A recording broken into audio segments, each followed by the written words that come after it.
간도는 중국 땅이 아닙니다. 일본과 중국이 100년 동안 감춘 역사적 조작을 제 목숨을 걸고 밝혀내겠습니다. 국제역사학회 회장은 1909년 간도협약 원본을 보더니 심장이 멎는 줄 알았습니다. 이건 역사적 폭탄입니다. 두 강대국이 조선의 땅 간도를 불법 거래한 증거가 여기 있습니다. 그 모든 역사적 비밀, 지금 바로 공개합니다. 윌슨 교수님이 실종되기 일주일 전, 그의 마지막 수업은 지금 생각해보면 마치 예고편 같았습니다. 평소와 달리 그날은 문을 굳게 닫고 강의를 시작했어요.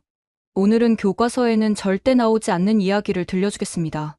교수님의 눈빛은 평소보다 더 진지했습니다. 시모노세키 조약 들어본 적 있나요? 몇몇 학생들이 고개를 끄덕였지만 대부분은 처음 듣는 용어에 의아한 표정이었습니다. 1895년 청일전쟁에서 승리한 일본이 청나라와 맺은 조약입니다. 이 조약으로 타이완, 펑우섬이 일본의 영토가 되었죠. 하지만 교수님은 잠시 주변을 살피더니 목소리를 낮췄습니다. 공식 역사에는 기록되지 않은 비밀 부속 조항이 있었습니다. 그는 오래된 가죽 서류 가방에서 노란 문서 복사본을 꺼냈습니다. 일본어와 한자로 가득한 문서였어요. 이것은 작년에 도쿄 국립문서보관소에서 우연히 발견한 자료입니다. 시모노세키 조약 체결 당시 일본은 청나라와 별도의 밀약을 맺었어요. 대한제국의 영토였던 간도 지역에 대한 권리를 일본이 가져가는 대신 남만주 철도 부설권을 청나라에 보장해준다는 내용이었죠. 교수님은 스크린에 오래된 지도를 투사했습니다. 지금의 중국 동북부 지역, 특히 연변 일대가 붉은색으로 표시되어 있었어요. 이 지역은 역사적으로 고구려, 발해의 영토였으며 조선시대에도 대한제국의 영토로 인정받던 곳입니다. 하지만 1909년 일본은 대한제국의 허락 없이 이 땅을 청나라에 넘겨버렸습니다. 그것도 자신들의 이익을 위해서요. 교실은 침묵에 빠졌습니다. 교수님은 계속해서 충격적인 사실들을 폭로했어요. 더 심각한 문제는 이 모든 과정이 불법이었다는 겁니다. 당시 대한제국은 주권국가였고 자국 영토의 처분권은 오직 대한제국에만 있었어요. 하지만 일본은 마치 자신들의 땅인 양 간도를 청나라에 넘겼습니다. 법적으로 이것은 완전한 불법입니다.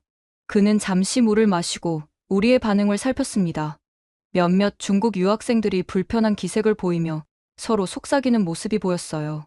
사실 대부분의 한국인들조차 이 사실을 제대로 모릅니다. 일제강점기에 만들어진 왜곡된 역사관이 해방 이후에도 계속 이어져 왔기 때문이죠. 실제로 만주 지역은 역사적으로 계속 한민족이 지배했던 영토였습니다. 고려시대 지도만 봐도 명확히 알 수 있는 사실인데 많은 사람들이 왜곡된 역사를 배우고 있어요. 그는 고려시대의 지도를 보여주며 계속했습니다. 만주가 항상 중국 땅이었다는 주장은 역사적 사실과 완전히 다릅니다. 이건 정말 말도 안 되는 역사관이죠. 교수님은 다른 문서를 보여주었습니다. 1909년 간도협약이라 불리는 이 문서는 일본과 청나라 사이에 체결되었습니다. 그런데 여기서 중요한 점은 대한제국은 이 과정에서 완전히 배제되었다는 겁니다. 자신의 영토가 다른 나라들 사이에서 거래되는 동안 발언권조차 없었어요. 그는 이어서 더 충격적인 주장을 했습니다. 그리고 놀라운 사실은 이 불법적인 영토 거래가 현재까지도 국제적으로 인정받고 있다는 점입니다. 어떻게 이런 일이 가능할까요? 바로 일본과 중국 양국이 이 사실을 철저히 은폐해왔기 때문입니다. 강의실 뒤편에서 갑자기 문이 열리고 누군가 들어왔습니다. 아시아계로 보이는 중년 남성이었어요. 교수님은 잠시 말을 멈추고 그를 쳐다보았습니다. 죄송합니다. 이 강의는 등록된 학생들만 참석할 수 있습니다. 교수님이 단호하게 말했어요. 그 남성은 미소 지으며 잠시 볼 일이 있어서 왔습니다라고 대답한 뒤 강의실을 떠났습니다. 교수님은 긴장한 모습으로 다시 강의를 이어갔습니다. 시간이 얼마 없군요. 마지막으로 중요한 점을 말씀드리겠습니다. 우리가 알고 있는 역사는 항상 승자의 시각에서 쓰여집니다. 하지만 역사학자의 의무는 진실을 찾아내는 것입니다. 간도 문제는 단순한 영토 분쟁이 아닙니다. 이것은 국제법적으로 명백한 불법 행위이며 한 민족의 권리가 강대국들에 의해 짓밟힌 사례입니다. 그날 수업이 끝나고 교수님은 저를 따로 불렀습니다. 소피아, 내일 연구실로 와주겠니? 보여줄 것이 있어. 하지만 그 내일은 결코 오지 않았습니다. 다음 날 교수님은 아무런 흔적도 남기지 않고 사라졌고 그의 연구실은 봉쇄되었습니다. 그리고 저는 이메일 한 통만을 받았을 뿐이었죠. 그 마지막 수업이 윌슨 교수님이 전하고자 했던 진실의 전부였을까요? 아니면 더 큰 비밀이 있었던 걸까요? 그의 연구실 어딘가에 숨겨진 금고에 그 답이 있다고 믿었습니다. 저는 하버드대학교 동아시아학 박사과정생 소피아 리입니다. 3년 전 우연히 나단 윌슨 교수의 동아시아 국경 분쟁사 강의를 듣게 되었고 그것이 제 인생을 완전히 바꿔놓았습니다. 교수님은 제가 본 가장 열정적인 학자였어요. 그는 단순히 역사 지식을 전달하는 것이 아니라 잊혀진 진실을 발굴하는 일에 자신의 삶을 바친 사람이었습니다. 윌슨 교수님은 특히 한국과 만주 지역 역사에 관심이 깊었어요. 처음엔 그저 또 다른 서양 학자의 동양 연구라고만 생각했지만 그의 열정에는 특별한 이유가 있었습니다. 제2차 세계대전 당시 그의 할아버지가 미군 정보장교로 동아시아에서 근무했고 당시 수집한 기밀 문서들을 통해 일본과 중국이 공모한 역사 왜곡의 실체를 알게 되었다고 해요. 교수님의 연구실은 항상 고문서와 지도로 가득했습니다. 특히 그가 대한제국의 잃어버린 영토라고 부르던 간도 지역 지도가 벽에 크게 걸려 있었죠. 소피아, 역사는 승자에 의해 쓰이지만 진실은 결코 사라지지 않아. 우리 같은 학자들이 그 진실을 지켜야 해. 그는 자주 이런 말을 했습니다. 지난 학기, 교수님은 평소보다 더 침울해 보였어요. 연구실에 박혀 밤늦게까지 일하는 날이 많아졌고 가끔 누군가와 긴급하게 전화통화를 하는 모습도 보였습니다. 한 번은 복도에서 교수님과 아시아계로 보이는 남성이 격렬하게 논쟁하는 것을 목격했는데 그 남성은 당신이 그 문서를 공개하면 국제적 문제가 될 것이라고 경고하는 것을 들었습니다. 그리고 약 3주 전 갑자기 교수님의 강의가 취소되었어요. 학과 사무실에서는 개인 사정으로 급히 아시아 출장을 떠났다고만 알려줬지만 뭔가 이상했습니다. 교수님은 항상 꼼꼼하게 계획을 세우는 사람이었고 학생들에게 사전에 알려주지 않고 떠나는 분이 아니었거든요. 불안한 마음에 그의 연구실을 찾아갔을 때 문은 굳게 잠겨 있었고 문 앞에는 대학 보안 직원이 서 있었습니다. 조사 중이라는 노란 테이프가 문을 가로질러 붙어 있었어요. 그날 밤 제 이메일로 교수님의 메시지가 도착했습니다. 보낸 시간은 실종 신고가 접수되기 몇 시간 전이었어요. 소피아, 내가 수집한 자료들이 생각보다 위험한 것이었나 봐. 일본과 중국 정부가 나를 감시하고 있어. 내가 만약 돌아오지 못하면 내 연구실 책장 뒤 금고를 열어봐. 비밀번호는 내가 아는 그 역사적 날짜야. 간도 문서를 찾아서 진실을 세상에 알려야 해. 그리고 조심해. 그들은 어디에나 있어. 교수님의 실종 소식이 하버드 커뮤니티에 퍼지자 대학 측은 FBI에 수사를 요청했습니다. 하지만 3일 만에 윌슨 교수가 개인 연구를 위해 자발적으로 아시아를 방문 중이라는 공식 발표가 나왔어요. 너무 빠른 결론이었고 뭔가 숨기는 듯한 느낌이 들었습니다. 더 이상 기다릴 수 없었어요. 교수님의 말대로 연구실에 숨겨진 금고를 찾아야 했습니다. 그것이 바로 제가 위험한 진실 추적의 여정을 시작하게 된 계기였습니다. 한 나라의 잃어버린 영토, 두 강대국의 은폐 공작, 그리고 스승의 안전까지. 저는 그때 이 모든 것이 제 어깨에 달려있다는 사실을 깨닫지 못했습니다. 교수님의 실종 이틀 후 캠퍼스의 이상한 분위기가 감돌기 시작했습니다. 평소에는 볼 수 없었던 낯선 얼굴들이 역사학과 건물 주변을 맴돌았어요. 특히 눈에 띄었던 건 항상 정장 차림의 아시아계 남성 2명이었습니다. 그들은 마치 학생이나 교직원인 것처럼 자연스럽게 행동했지만 너무 완벽해서 오히려 의심스러웠어요. 다카하시 영사보좌관님, 보스턴 날씨는 어떠세요? 역사학과 사무실 근처에서 우연히 들은 대화였습니다.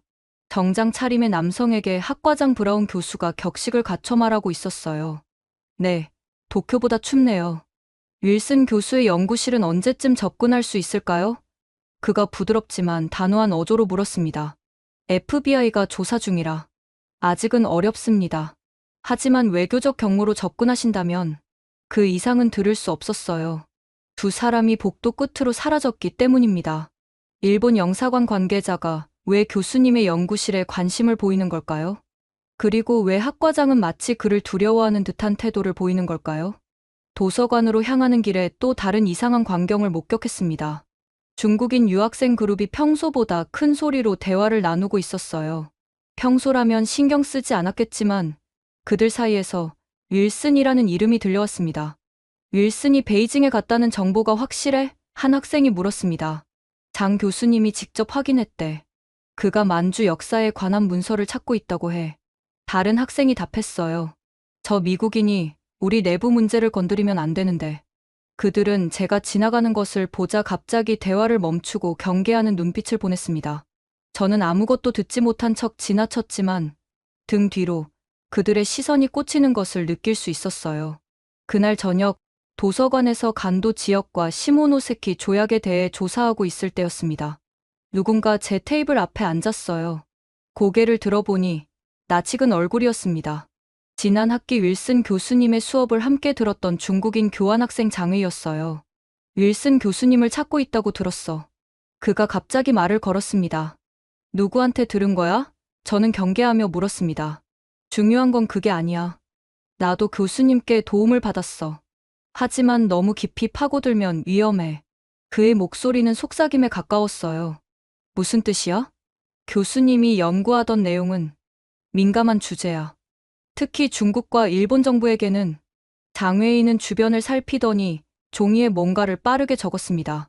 내가 도와줄 수 있는 건 여기까지야. 조심해. 그는 쪽지를 건네고 재빨리 자리를 떠났습니다. 쪽지에는 한 줄만 적혀 있었습니다. 윌슨의 연구실 금고 비밀번호 1909년 연구월 04일간 도협약 체결일. 교수님이 말했던 내가 아는 그 역사적 날짜가 바로 이것이었을까요? 하지만 장외인은 어떻게 이걸 알고 있는 걸까요? 그는 정말 도움을 주려는 걸까요? 아니면 함정일까요? 다음 날 아침 뜻밖의 방문객이 제 기숙사를 찾아왔습니다. 하버드 보안팀 신분증을 단 2명의 남성이었어요. 소피아 리 씨죠? 윌슨 교수님의 연구실에서 몇 가지 확인할 게 있어서 왔습니다. 그들 중 한 명이 말했습니다. 무슨 일인가요? 저는 문틈으로 겨우 얼굴을 내밀며 물었습니다. 교수님의 연구 자료 중 중요한 것이 사라졌다고 합니다. 혹시 교수님이 학생들에게 자료를 맡기지 않았는지 확인 중입니다. 그들의 신분증은 진짜처럼 보였지만 뭔가 이상했습니다. 진짜 보안팀이라면 왜 아침 일찍 기숙사로 찾아오는 걸까요? 그리고 사라진 자료가 무엇인지 구체적으로 말하지 않는 것도 수상했습니다. 죄송하지만 교수님에게서 받은 자료는 없어요. 더 필요한 게 있으시면 학과 사무실로 연락해 주세요. 저는 공손하지만 단호하게 대답했습니다. 그들은 잠시 망설이더니 명함을 내밀었습니다.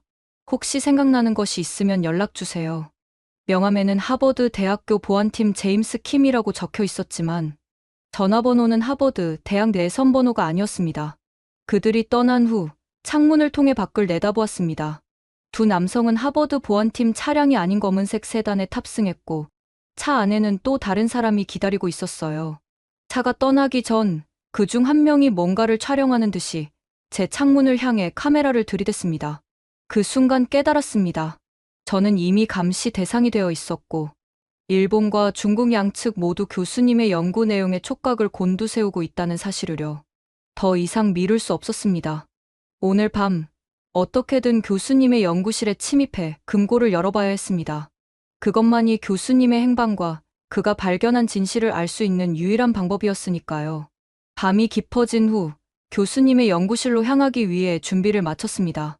검은 옷을 입고 손전등과 쪽지에 적힌 금고 비밀번호를 챙겼어요. 기숙사를 나서려는 순간 휴대폰으로 알 수 없는 번호에서 문자가 왔습니다.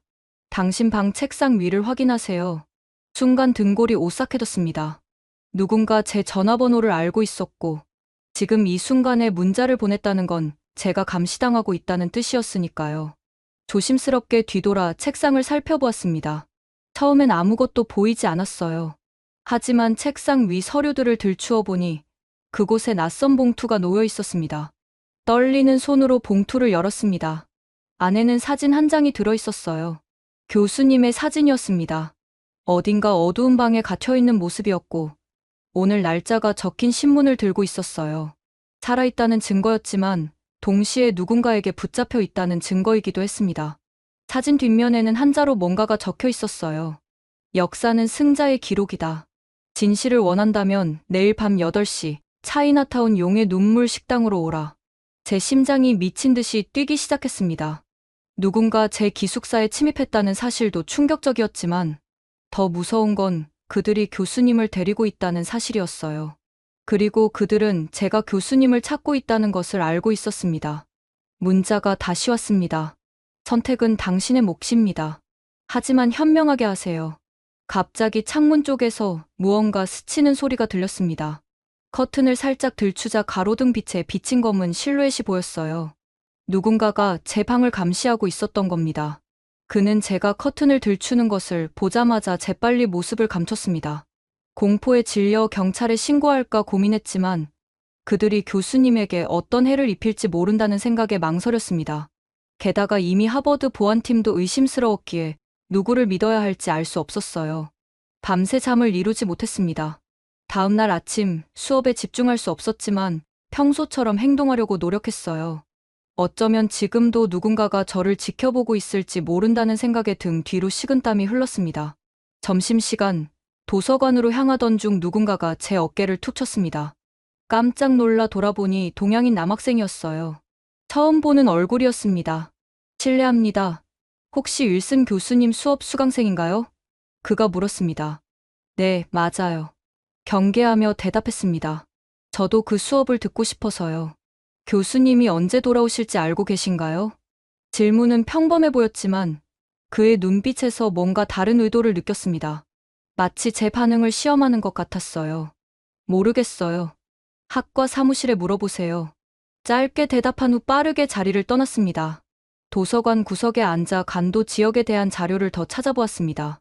역사책들은 대부분 간도가 청나라의 영토였고 1909년 간도 협약으로 일본이 중국의 영토권을 인정했다고 기록하고 있었어요. 하지만 교수님은 그 이면에 숨겨진 진실이 있다고 했습니다. 도대체 어떤 진실일까요? 오후 수업이 끝난 후 교수님의 연구실로 가기로 결심했습니다. 지금이라면 캠퍼스가 붐비는 시간이라 덜 의심받을 테니까요.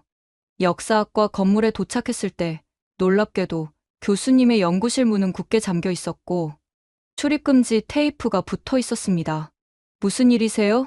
갑자기 들려온 목소리에 깜짝 놀랐습니다. 학과 비서 마사 씨였어요. 아, 교수님께 제출할 과제가 있어서요. 윌슨 교수님은 아직 연락이 안 되고 있어요. 과제는 학과 사무실에 맡기고 가세요. 마사 씨의 표정이 딱딱하게 굳어 있었습니다. 네, 알겠습니다. 혹시 교수님 연구실은 왜 이렇게 된 건가요? 마사 씨는 주변을 살핀 후 목소리를 낮췄습니다.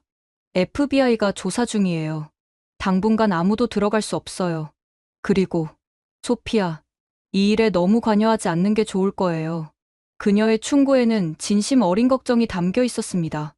하지만 이미 너무 깊이 관여하고 말았어요.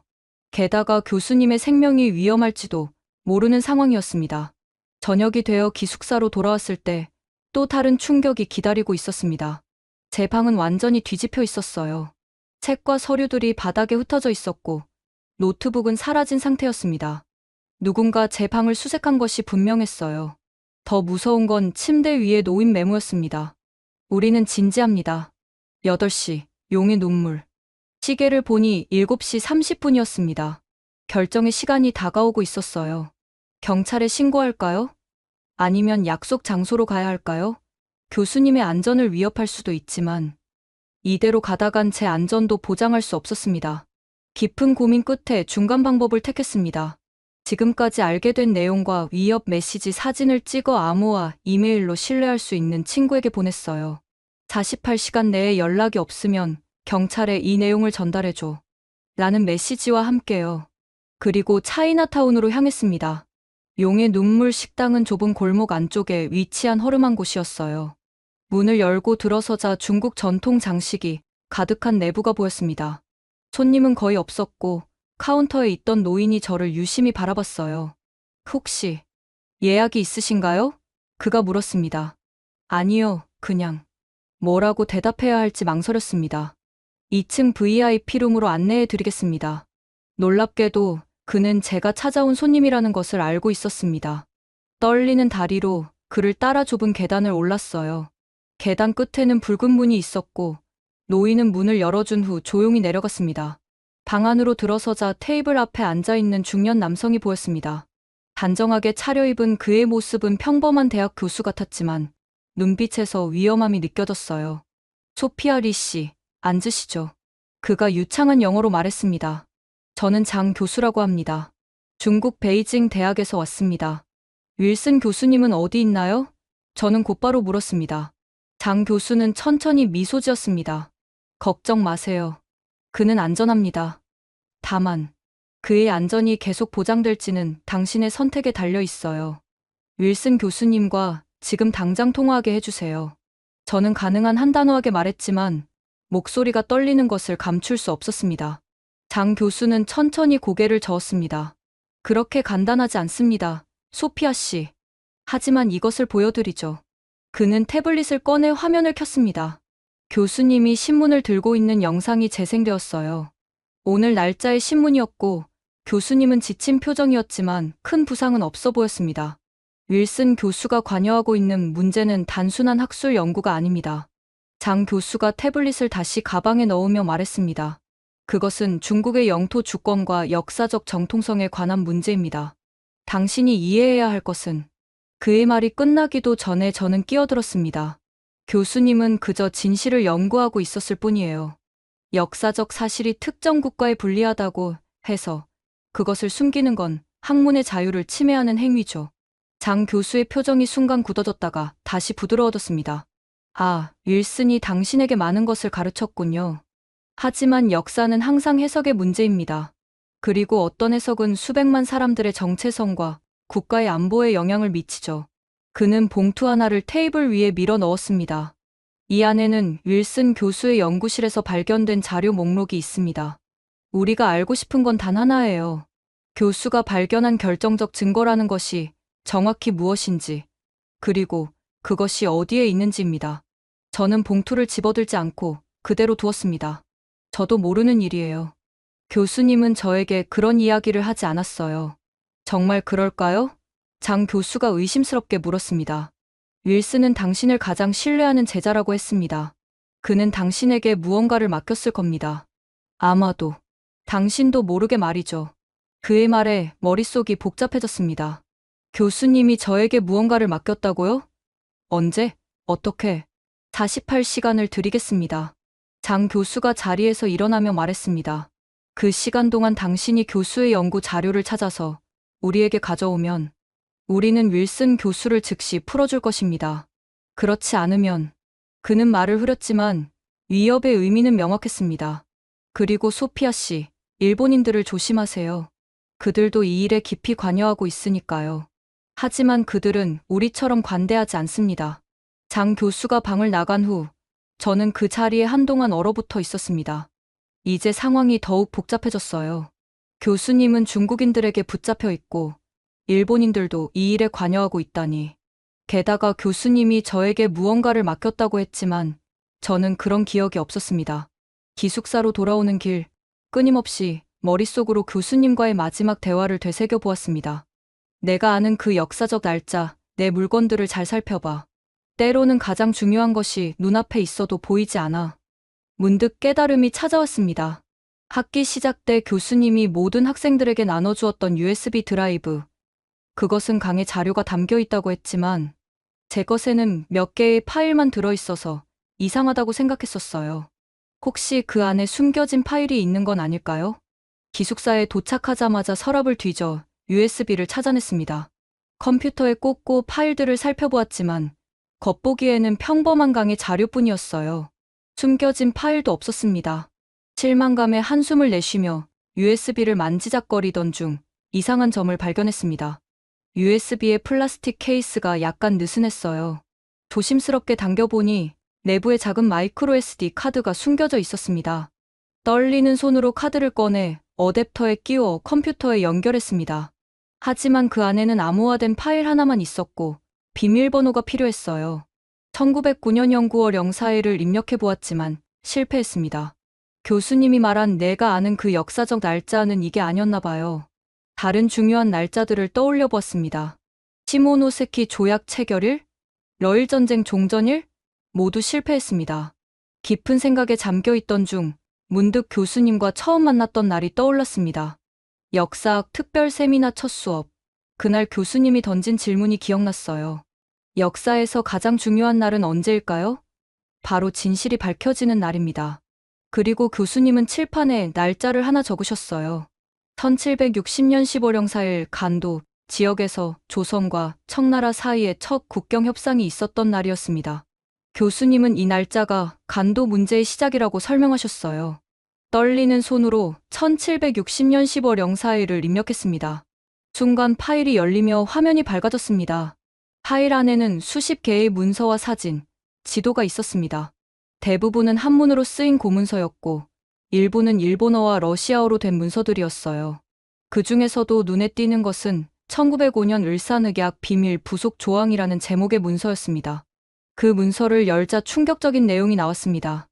일본이 조선을 보호국화하면서 맺은 을사늑약에는 공개되지 않은 비밀 조항이 있었던 것입니다.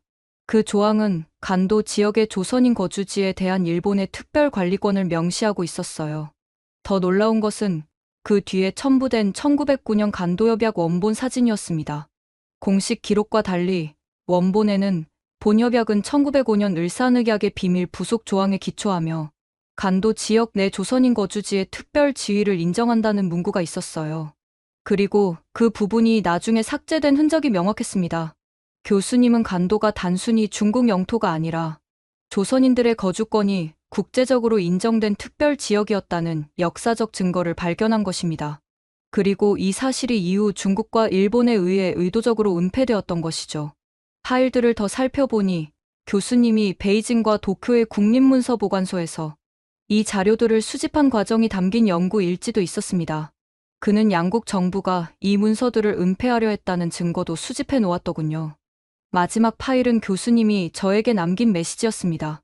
소피아, 이 USB를 보고 있다면 나에게 무슨 일이 생겼다는 뜻이야. 내가 발견한 것은 단순한 역사적 사실이 아니라 현재 진행형인 국제적 은폐의 증거야. 일본과 중국 양국은 간도 지역의 진실을 감추기 위해 100년 넘게 공모해왔어. 이 증거가 공개되면 간도에 살고 있는 조선족의 법적 지위와 권리에 큰 변화가 생길 수 있고, 더 나아가 해당 지역의 영토 문제까지 재논이 될 수 있어. 두 나라 모두 이걸 원하지 않아. 조심해. 그들은 어디에나 있어. 이 자료를 안전한 곳에 보관하고 믿을 수 있는 사람들에게만 알려. 진실은 결국 밝혀질 거야. 메시지를 읽고 나니 온몸에 소름이 돋았습니다. 이제 상황이 명확해졌어요. 교수님은 두 강대국이 100년 넘게 숨겨온 비밀을 발견했고, 그것 때문에 위험에 처한 것입니다. 그리고 지금 그 위험은 저에게도 다가오고 있었습니다. 창문 밖을 내다보니 검은 세단이 기숙사 입구에 서 있는 것이 보였어요. 내부에서 누군가가 저를 주시하고 있는 것 같았습니다. 이제 선택의 순간이었습니다. 이 증거를 중국 측에 넘겨 교수님을 구할까요? 아니면 교수님이 목숨을 걸고 지키려 했던 진실을 세상에 공개해야 할까요? 한 가지 확실한 것은 더 이상 이 USB를 기숙사에 두는 것은 너무 위험하다는 사실이었습니다. 저는 서둘러 자료를 암호화된 클라우드 스토리지에 백업한 후 USB를 가방에 넣고 기숙사를 빠져나왔습니다. 방금 발견한 역사적 진실을 지키기 위해, 그리고 교수님을 구하기 위해 더 안전한 장소가 필요했어요. 가장 먼저 떠오른 곳은 하버드 역사학과 브라운 학과장의 연구실이었습니다. 학과장은 교수님과 가까운 동료였고 그를 신뢰할 수 있을 거라 생각했어요. 하지만 문득 학과장이 일본 영사관 직원과 나눈 대화가 떠올랐습니다. 그는 과연 믿을 수 있을까요? 밤하늘 아래 캠퍼스를 걷는 동안 제 머릿속은 교수님의 마지막 메시지로 가득 찼습니다. 조심해. 그들은 어디에나 있어. 이제 저는 정말로 그 뜻을 이해했습니다. 앞으로 제가 내딛는 모든 걸음이 누군가에게 감시되고 있을지도 모른다는 사실을요. 소피아 씨, 여기 정말 오실 줄 몰랐어요. 도쿄 국립문서보관소 입구에서 저를 맞이한 사토 교수의 표정은 걱정과 두려움이 뒤섞여 있었습니다.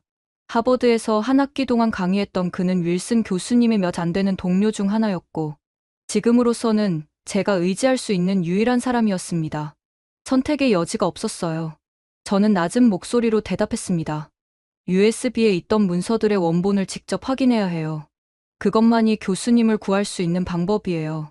사토 교수는 주변을 살피며 속삭였습니다. 알고 계시겠지만 윌슨 교수님이 마지막으로 본 자료들은 특별 열람실에 보관되어 있어요. 일반인은 물론 대부분의 연구자도 접근이 불가능한 곳이죠. 그의 말을 들으며 비행기에서부터 느껴왔던 긴장감이 더욱 고조되었습니다. 하버드에서 도쿄로 오는 12시간의 비행 내내 주변 승객들을 경계하느라 한숨도 자지 못했고, 나리타 공항에 도착한 순간부터 누군가 저를 미행하고 있다는 느낌이 들었습니다. 제발 도와주세요, 사토 교수님. 이건 단순한 학술 연구가 아니에요. 교수님의 목숨이 걸린 문제예요. 사토 교수는 잠시 눈을 감고 깊은 생각에 잠겼습니다. 그리고 결심한 듯 고개를 끄덕였습니다. 따라오세요. 하지만 제가 하는 말을 정확히 따라야 합니다. 절대로 혼자 행동하지 마세요. 사토 교수를 따라 문서보관소의 거대한 복도를 지나갔습니다. 하얀 장갑을 낀 직원들이 오래된 문서들을 조심스럽게 다루는 모습, 유리 케이스 안에 보관된 역사적 지도들, 모든 것이 흥미롭고 압도적이었지만 지금 제 마음은 오직 한 가지에만 집중되어 있었습니다. 3번의 보안 검색을 통과하고 연구자 등록 과정을 마친 후에야 우리는 일반 열람실에 도착할 수 있었습니다. 사토 교수는 자신의 연구자 신분증을 제시하며 메이지 시대 국경협약 문서 열람을 신청했습니다. 이건 일반 자료입니다. 진짜 목적은 이것을 통해 특별 열람실로 가는 허가를 얻는 거예요. 사토 교수가 자료를 받아들며 귓속말로 설명했습니다. 우리는 조용히 앉아 문서들을 검토하는 척했습니다. 약 1시간이 지났을까 사토 교수가 특정 문서에 표시를 하더니 직원을 불렀습니다. 이 문서와 관련된 추가 자료가 필요합니다. 1905년 을사조약과 관련된 외교 문서 시리즈 7B를 열람할 수 있을까요? 직원이 잠시 컴퓨터를 확인하더니 고개를 끄덕였습니다. 그 자료는 특별 열람실에 보관되어 있습니다. 사토 교수님께서는 접근 권한이 있으시니 안내해 드리겠습니다. 저는 숨을 죽이고 있었습니다. 계획대로 되고 있었어요. 제 조교도 함께 가도 될까요? 그녀는 이 연구의 중요한 부분을 담당하고 있습니다. 직원이 저를 힐끗 보더니 잠시 고민하는 듯 했습니다. 교수님 책임하에 가능합니다. 하지만 조교님은 문서 접촉이 불가능하고 사진 촬영도 안 됩니다. 엘리베이터를 타고 지하 3층으로 내려갔습니다. 복도는 더욱 조용해졌고 보안 카메라의 숫자는 눈에 띄게 늘어났습니다. 직원이 카드키로 문을 열고 우리를 특별 열람실로 안내했습니다. 2시간 드리겠습니다. 필요하시면 연장 신청하세요. 직원이 나가자마자 사토 교수가 빠르게 움직이기 시작했습니다. 시간이 없어요. 윌슨 교수가 마지막으로 본 자료는 아마 이쪽일 겁니다. 그는 1900년대 초반 러일 전쟁 시기의 외교 문서 섹션으로 저를 안내했습니다. 여기요. 사토 교수가 손가락으로 가리킨 서류철에는 1909년 간도협약 비공개 부속 문서라는 라벨이 붙어 있었습니다. 떨리는 손으로 문서를 펼치자 USB에서 봤던 그 문서가 눈앞에 나타났습니다. 진짜였어요. 교수님이 발견한 증거가 실제로 여기 존재했습니다. 교수님, 이건. 말을 잇지 못했습니다. 사토 교수는 고개를 끄덕였습니다. 을사늑약의 비밀 부속 조항에 대한 언급이 있군요. 그리고 간도, 지역 내 조선인들의 특별 지위. 이건 공식 역사에서 완전히 삭제된 내용입니다. 왜 이런 중요한 문서가 비밀로 유지되고 있는 거죠? 사토 교수는 깊은 한숨을 내쉬었습니다. 역사는 승자의 기록이라고 하죠. 일본과 중국 두 강대국 사이에서 한국은 목소리를 잃었습니다. 이 문서가 공개되면 간도 지역에 대한 영유권 문제가 다시 불거질 수 있어요. 두 나라 모두 원하지 않는 상황이죠. 우리는 빠르게 문서를 검토하기 시작했습니다. 하지만 얼마 지나지 않아 사토 교수가 갑자기 긴장된 표정을 지었습니다. 누군가 오고 있어요. 우리가 감시당하고 있는 것 같아요. 그 순간 열람실 문이 열리고 3명의 남성이 들어왔습니다. 정장 차림이었지만 그들의 날카로운 눈빛과 경직된 자세에서 일반 연구자가 아님을 직감할 수 있었어요. 사토 교수님. 선두에 선 남성이 일본어로 말했습니다. 특별 열람실에서 무엇을 찾고 계신가요? 그것도 외국인 학생과 함께. 사토 교수가 침착하게 대답했습니다. 메이지 시대의 외교 문서를 연구하고 있습니다. 이 학생은 제 조교로 하버드에서 동아시아 국경 연구를 하고 있어요. 남성은 믿지 않는 듯한 표정으로 우리가 보고 있던 문서에 시선을 고정했습니다. 그 문서는 일반 연구 목적으로 공개되지 않은 자료입니다. 어떻게 접근하셨죠? 제가 요청했습니다. 제 연구 권한으로요. 죄송하지만 지금부터는 이 자료의 열람을 중단해 주셔야 합니다. 국가 안보에 관련된 사안으로 추가 검토가 필요합니다. 사토 교수가 반박하려 했지만 남성들은 이미 우리가 보던 문서를 가져가기 시작했습니다. 그들의 행동은 공손했지만 그 속에 담긴 위협은 명백했습니다. 이 건물을 떠나시기 전에 보안실에서 간단한 인터뷰를 요청드립니다. 제 심장이 빠르게 뛰기 시작했습니다. 이것은 단순한 요청이 아니라 사실상의 구금이었어요.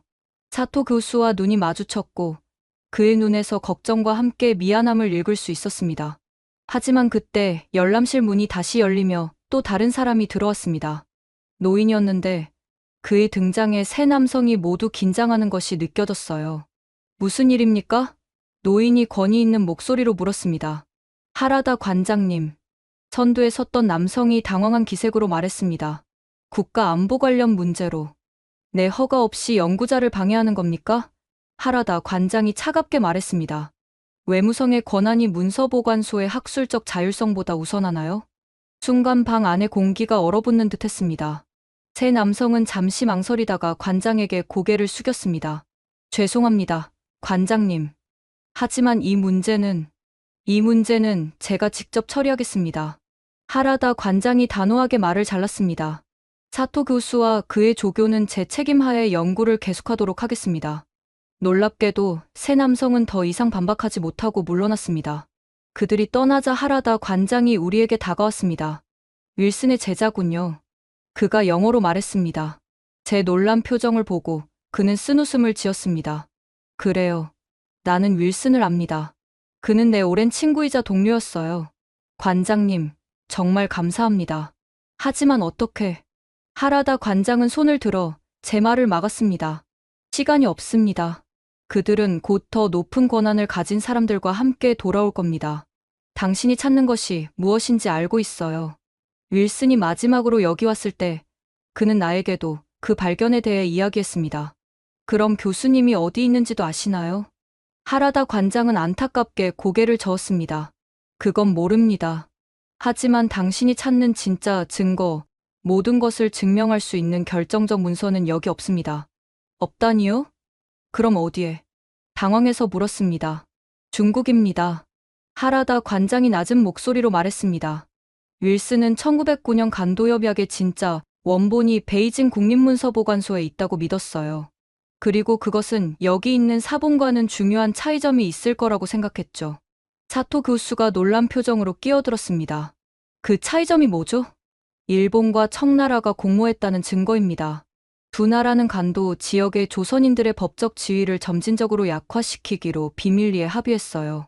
그 증거가 베이징에 있습니다. 하라다 관장은 주머니에서 작은 종이 한 장을 꺼내 제게 건넸습니다. 이 이름을 기억하세요. 베이징에 도착하면 이 사람을 찾으세요. 그가 당신을 도울 겁니다. 종이에는 류밍타오, 베이징 대학교 역사학과라고 적혀 있었습니다. 이제 가야 합니다. 하라다 관장이 서둘러 말했습니다. 사토, 그녀를 안전하게 여기서 빼내주게. 후문으로 나가는 게 좋을 거야. 그는 제 손을 잡고 진지하게 말했습니다. 소피아 씨, 조심하세요. 당신은 생각보다 더 위험한 게임에 발을 들이고 있습니다. 이것은 단순한 역사적 진실의 문제가 아니에요. 이건 두 강대국의 현재 이익과 직결된 문제입니다.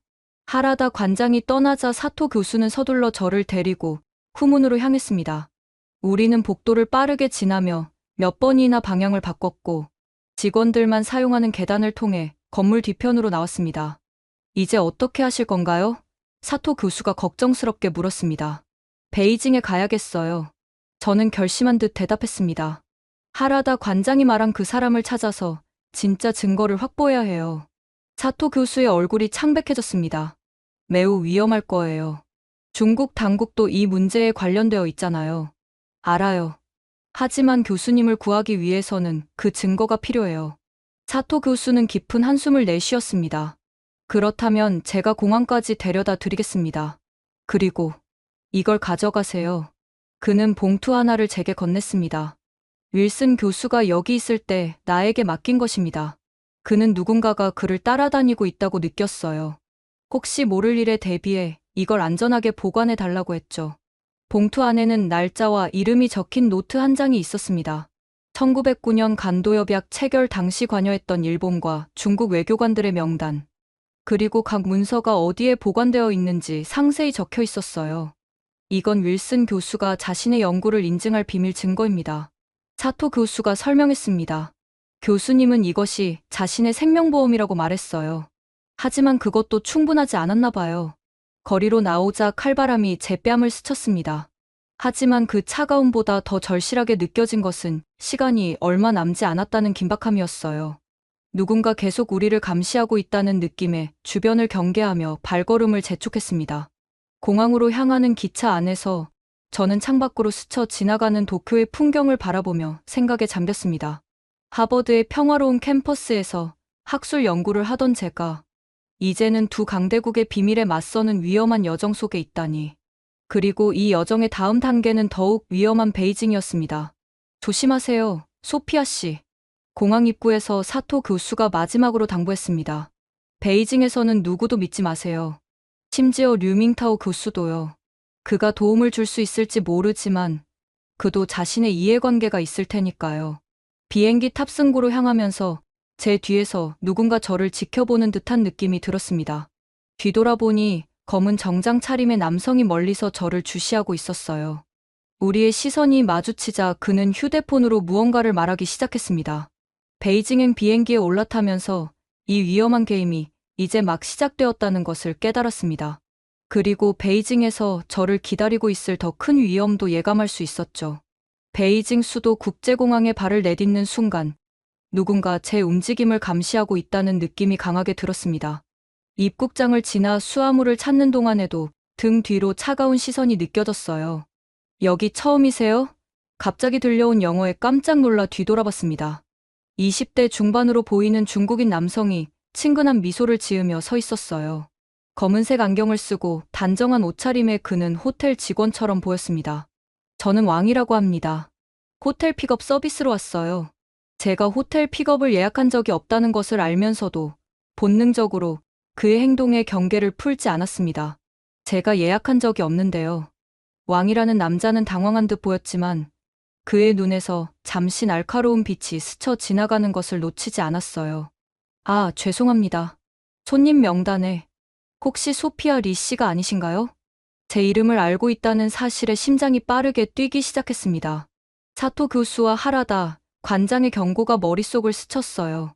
아니요, 저는 조안입니다. 거짓말을 하며 자연스럽게 발걸음을 옮겼습니다. 왕은 더 이상 따라오지 않았지만 휴대폰을 꺼내 누군가에게 전화를 거는 모습이 보였어요. 공항을 빠져나와 택시를 잡았습니다. 하라다 관장이 알려준 대로 베이징 대학교 근처의 작은 호텔 주소를 운전사에게 건넸어요. 창밖으로 베이징의 거대한 고층 빌딩들이 스쳐 지나갔지만 제 머릿속은 차분해지지 않았습니다. 호텔에 도착해 체크인을 마치고 방으로 올라가는 동안 제 뒤를 따라오는 발소리에 여러 번 뒤를 돌아봤습니다. 아무도 없었지만 그 느낌은 사라지지 않았어요. 방에 들어서자마자 휴대폰을 꺼내 하라다 관장이 알려준 연락처로 전화를 걸었습니다. 류밍타오 교수에게 연락해야 했어요. 여보세요? 조심스러운 목소리가 전화기 너머로 들렸습니다. 류밍타오 교수님이신가요? 저는 소피아 리입니다. 하버드에서 왔어요. 하라다 관장이. 말하지 마세요. 그의 목소리가 갑자기 날카로워졌습니다. 지금 호텔방에 계신가요? 네. 거기서 나오세요. 지금 당장. 중국어로 대화하겠습니다.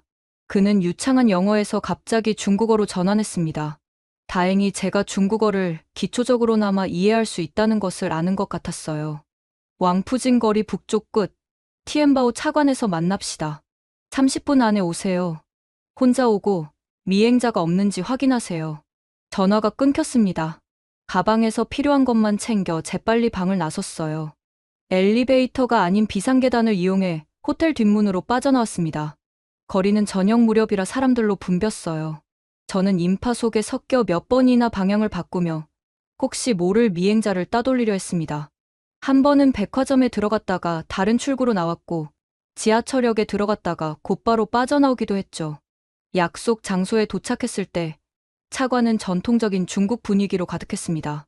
차 향기가 은은하게 풍기는 이곳에서 중년의 남성이 조용히 차를 마시고 있었어요. 류 교수님? 조심스럽게 다가가 물었습니다. 그는 고개를 끄덕이며 맞은편 자리를 가리켰습니다. 앉으세요. 리 씨. 아무도 따라오지 않았길 바랍니다. 최선을 다했어요.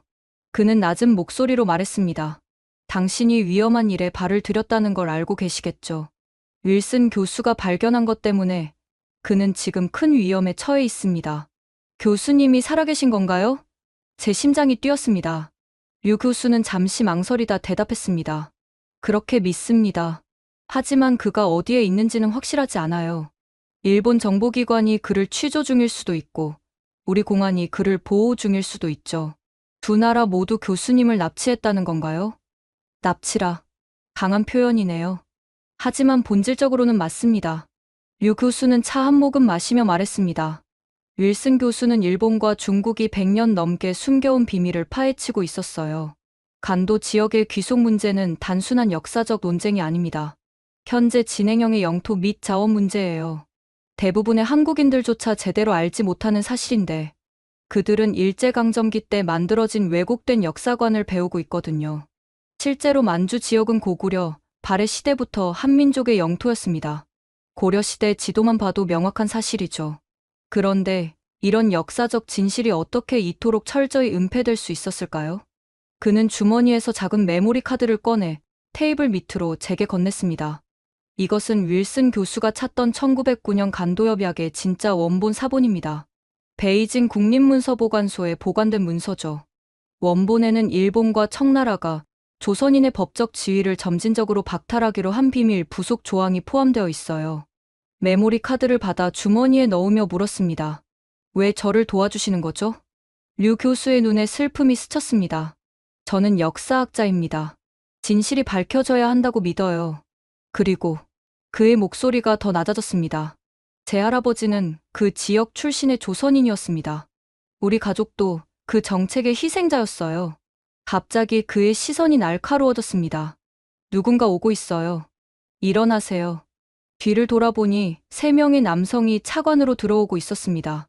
검은 정장 차림에 선글라스를 낀 그들은 분명 공안 요원들이었어요. 저쪽 뒷문으로 나가세요. 류 교수가 속삭였습니다. 바로 택시를 타고 북경대 서쪽 문으로 가세요.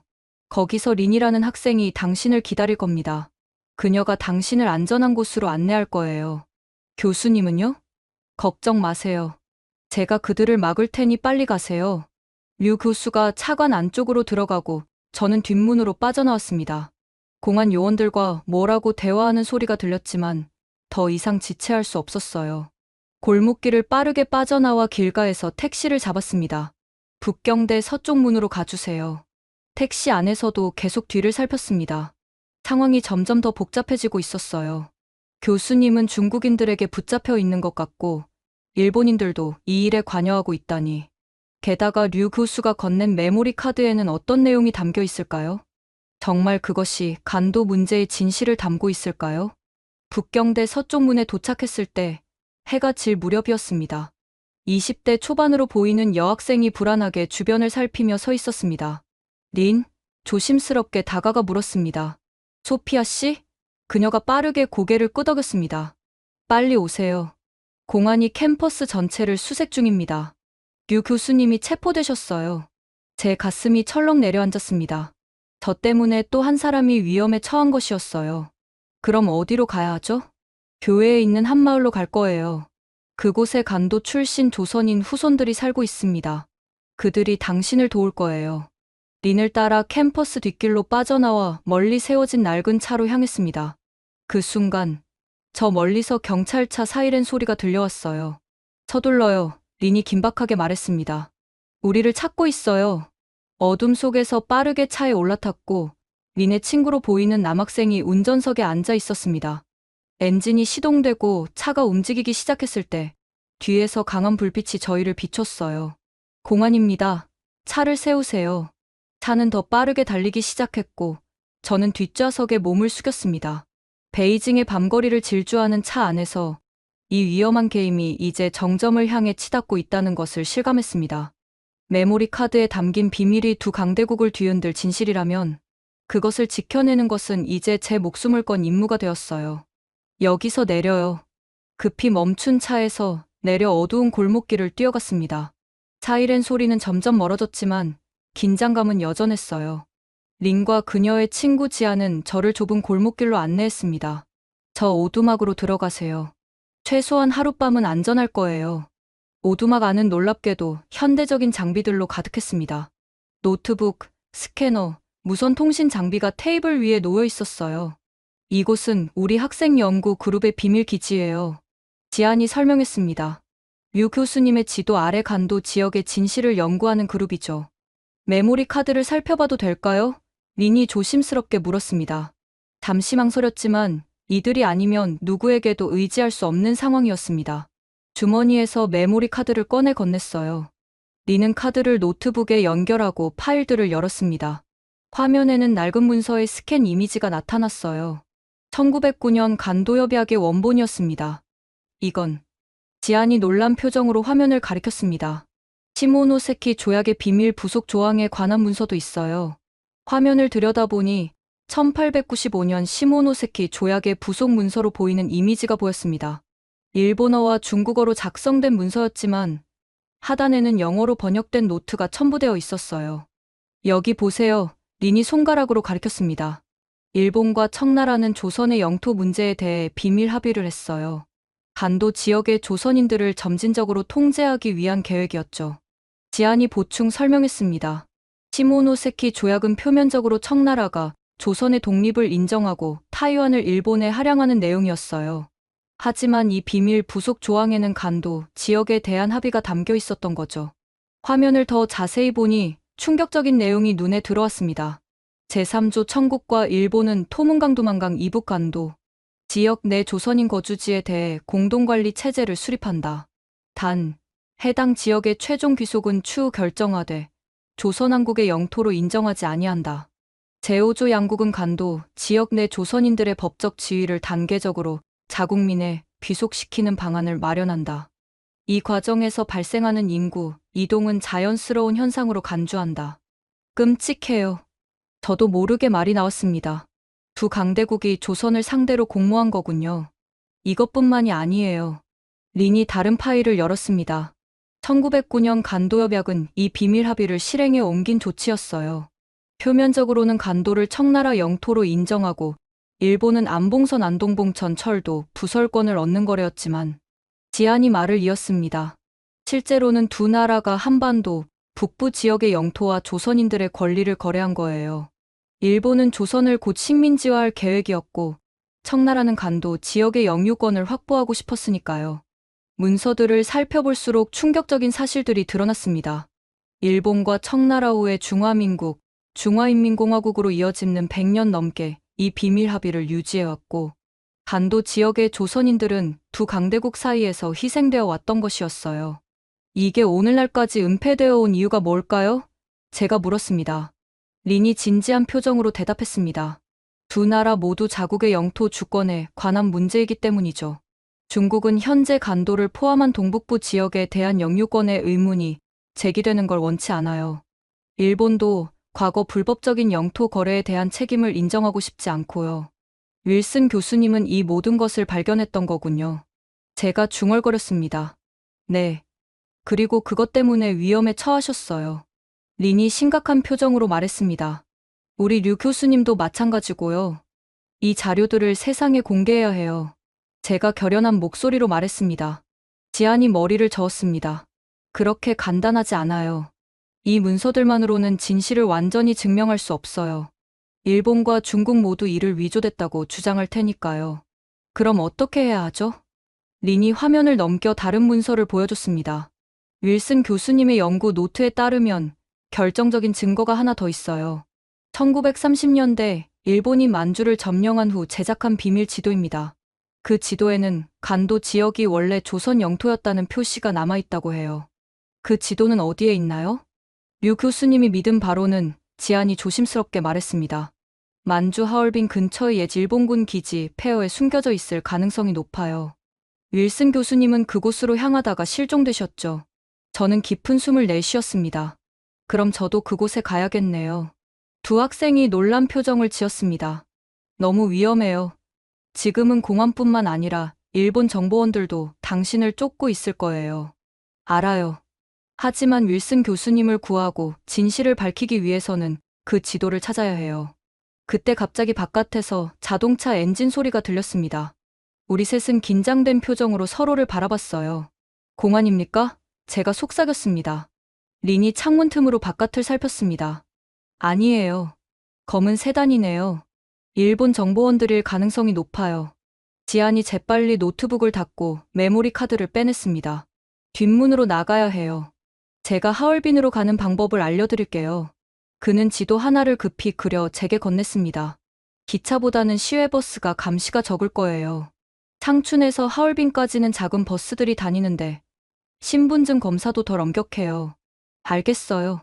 하지만 두 분은 어떡하죠? 린이 결연한 표정으로 말했습니다. 저희는 괜찮아요. 이런 상황은 처음이 아니니까요.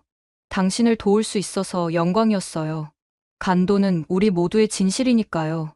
뒷문을 통해 밖으로 나갔을 때 바람이 차갑게 불어왔습니다. 지안이 건네준 지도와 메모리 카드를 단단히 움켜쥐며 어둠 속으로 발걸음을 옮겼습니다.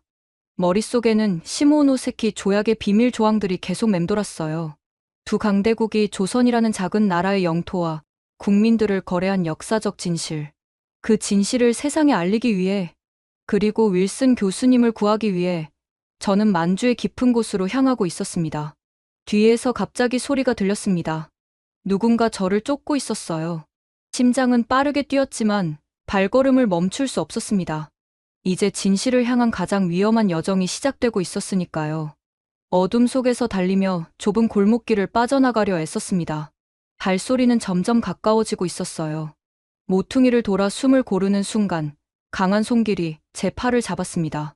조용히 하세요. 낯선 남성의 목소리가 들렸어요. 당신을 해치려는 게 아닙니다. 그릿한 빛의 의지에 그의 얼굴을 살폈습니다. 40대 중반으로 보이는 한국계 남성이었어요. 제 이름은 정진호입니다. 류 교수님의 친구이자 간도 역사 연구자예요. 따라오세요. 안전한 곳으로 모시겠습니다. 선택의 여지가 없었습니다. 그를 따라 구불구불한 골목을 지나 낡은 창고 같은 건물에 도착했어요.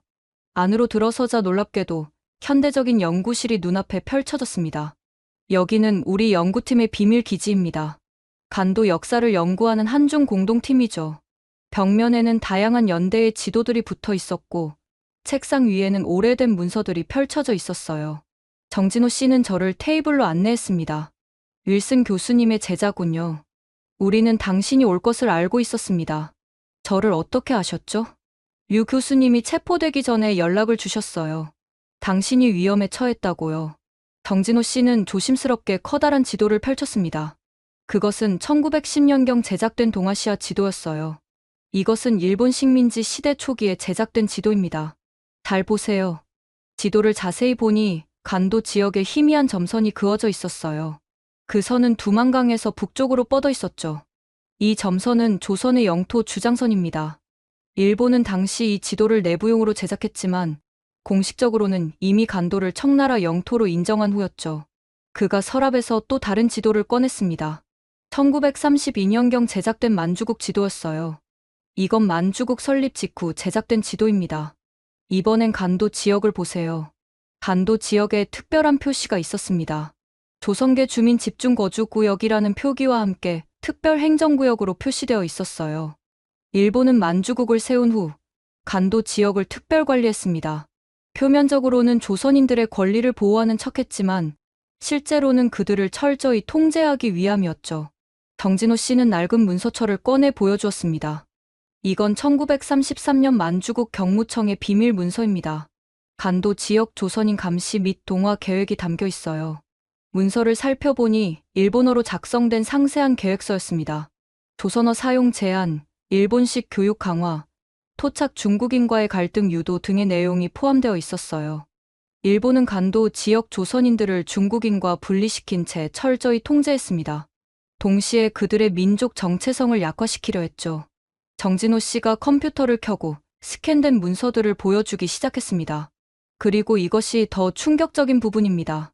1945년 일본 패망 후 중국 국민당 정부는 일본의 비밀 문서들을 대거 압수했어요. 그 과정에서 그들은 간도 지역의 역사적 진실을 담은 문서들을 의도적으로 폐기했습니다. 화면에는 국민당 정부의 내부 지시서가 떠 있었어요. 일제 식민지 시대 간도 지역 관련 문서 처리 지침이라는 제목의 문서였습니다. 이 문서에 따르면 조선 영토 주장을 뒷받침할 수 있는 모든 역사적 기록을 폐기하라는 명령이 있었어요. 조선인들의 법적 지위에 관한 모든 문서도 마찬가지였죠. 그럼 공산당 정부도 정진호 씨가 고개를 끄덕였습니다. 1949년 중화인민공화국 수립 후에도 이 정책은 계속되었어요. 아니, 오히려 더 철저해졌죠. 국경 지역의 민족 문제는 신생공산 정권에게 매우 민감한 사안이었으니까요. 그는 또 다른 문서를 보여주었습니다. 1950년대 초 중국 공안부의 내부 지침이었어요. 간도 지역 조선족의 역사적 배경과 관련된 모든 연구는 당의 공식 입장에 부합해야 한다. 국경 확정 이전 시기의 역사적 주장이나 문서는 사회 안정을 해치는 반혁명적 행위로 간주한다. 숨이 막혔습니다. 두 강대국이 한 약소국의 역사와 국민을 어떻게 통제하고 조작했는지 명백한 증거가 눈앞에 있었어요. 그럼 윌슨 교수님이 발견한 증거는 네, 이 모든 은폐 작업에도 불구하고 살아남은 증거입니다. 정진호 씨가 고개를 끄덕였어요. 윌슨 교수님은 하얼빈 근처의 옛 관동군 사령부 폐허에서 특별한 지도를 발견했다고 믿었어요. 그 지도는 1940년대 일본이 전후 처리를 대비해 제작한 것으로 간도 지역의 실제 역사적 상황을 보여준다고 합니다. 그 지도가 있다면 모든 증거가 완성되는 거군요. 맞습니다. 그런데 정진호 씨의 표정이 어두워졌습니다. 윌슨 교수님이 그 지도를 찾으러 하얼빈으로 떠난 직후 실종되셨어요. 우리는 중국 당국이 그를 체포했다고 생각했지만 최근 정보에 의하면 일본 정보원들이 그를 납치했을 가능성이 높다고 해요. 저는 깊은 한숨을 내쉬었습니다. 어디서부터 시작해야 할까요? 정진호 씨는 하얼빈 지도를 펼쳐 보여주었습니다. 여기 표시한 장소가 옛 관동군 사령부 위치입니다. 지금은 버려진 공장으로 위장되어 있어요. 우리 팀은 수년간 그곳을 조사하려 했지만 중국 당국의 감시 때문에 접근이 어려웠습니다. 제가 가야겠어요. 매우 위험합니다. 당신은 이미 중국 공안의 수배 명단에 올라 있을 거예요. 다른 선택이 있나요? 윌슨 교수님을 구하고 진실을 밝혀야 합니다. 정진호 씨는 잠시 생각하더니 작은 상자를 꺼내왔습니다. 이건 조선족 여성의 신분증입니다. 우리 팀원 중 한 명의 것인데 당신과 나이와 외모가 비슷해요. 이걸 이용해 하얼빈까지 가는 게 좀 더 안전할 겁니다. 상자에는 신분증과 함께 간단한 옷까지, 검은색 염색약, 안경도 들어있었어요. 변장을 하셔야 합니다. 그리고 이건 그가 작은 USB를 건넸습니다. 우리가 지금까지 수집한 모든 증거입니다. 만약의 경우에 대비해 이걸 안전한 곳에 보관하세요. 숙소에서 검은 머리로 변장하고 안경을 쓴 제 모습은 거울 속에서도 낯설게 느껴졌습니다. 곧 하얼빈행 버스에 오르기 위해 준비를 마쳤어요. 떠나기 전 정진호 씨가 조용히 말했습니다. 이 일이 끝나면 우리 모두는 위험에 처할 겁니다. 하지만 때로는 진실을 위해 위험을 감수해야 하죠. 그의 말이 가슴에 깊이 와닿았습니다. 이것은 단순한 학술적 발견이 아니었어요. 100년 넘게 억압되고 왜곡된 한 민족의 역사를 바로잡는 일이었습니다. 버스에 오르며 창밖으로 베이징의 밤거리를 바라봤습니다. 두 강대국의 공모로 감춰진 진실을 찾아 하얼빈으로 향하는 여정. 그곳에서 윌슨 교수님을 구할 수 있을까요? 그리고 간도의 진실을 세상에 알릴 수 있을까요? 버스가 출발하고 저는 조선족 리밍지가 되어 만주의 깊은 밤으로 빨려 들어갔습니다. 하얼빈행 버스는 새벽녘 도시 외곽을 지나고 있었습니다. 창밖으로 광활한 만주 평원이 펼쳐지고 있었어요. 옆자리 노부인이 건넨 만두를 조심스럽게 받아 먹으며 생각에 잠겼습니다. 이곳이 바로 100년 전 수십만 조선인들이 새 삶을 찾아 이주했던 땅이었죠. 고향에 오랜만에 가나? 노부인이 조선족 사투리로 물었습니다. 네, 할머니. 정진호 씨에게 배운 간단한 조선족 사투리로 대답했어요. 요즘 젊은이들은 다들 떠나기만 하는데 돌아오는 건 보기 드물지. 할머니의 말씀에 가슴이 아려왔습니다. 이곳 조선족들의 역사는 단절과 상실의 연속이었으니까요. 일제강점기에 강제로 이주당하고 중국 내전 속에서 또다시 고통받고 문화혁명 시기엔 민족 정체성마저 부정당했죠. 갑자기 버스가 크게 흔들렸습니다. 도로 한가운데 검문소가 설치되어 있었어요. 평소에 없던 검문이라며 승객들이 웅성거렸습니다. 공안 이후 신분증 검사, 제복을 입은 경찰들이 버스에 올라탔습니다. 심장이 빠르게 뛰기 시작했어요. 위조 신분증으로 통과할 수 있을까요? 공안 요원이 승객들의 신분증을 차례로 확인하며 다가오고 있었습니다. 리밍지?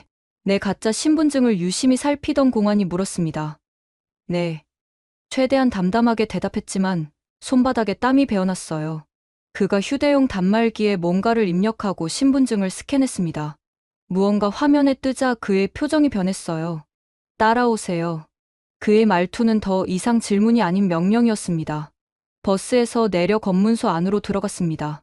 조그만 사무실로 안내된 후 문이 닫히고 저는 의자에 앉으라는 지시를 받았어요. 몇 분 후 정장 차림의 남성이 들어왔습니다. 소피아 리 양.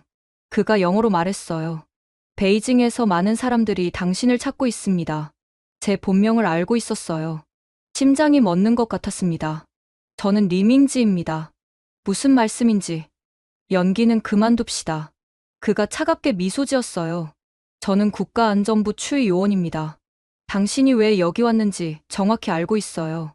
그는 서류 가방에서 사진 몇 장을 꺼내 테이블 위에 펼쳤습니다. 베이징에서 정진호 씨와 만나는 제 모습, 하얼빈행 버스를 타는 장면까지 모두 감시당하고 있었던 거예요. 윌슨 교수에 관해 묻고 싶겠지요? 추위 요원이 말했습니다. 그가 어디 있나요? 살아있나요? 다급하게 물었어요. 살아있습니다. 그가 짧게 대답했어요. 하지만 그의 상태는 당신의 행동에 달려 있습니다. 그는 스마트폰을 꺼내 짧은 동영상을 보여주었습니다. 윌슨 교수가 어딘가에 구금되어 있는 모습이었어요. 날짜 표시가 오늘 새벽이었습니다. 교수님. 충격에 손이 떨렸습니다.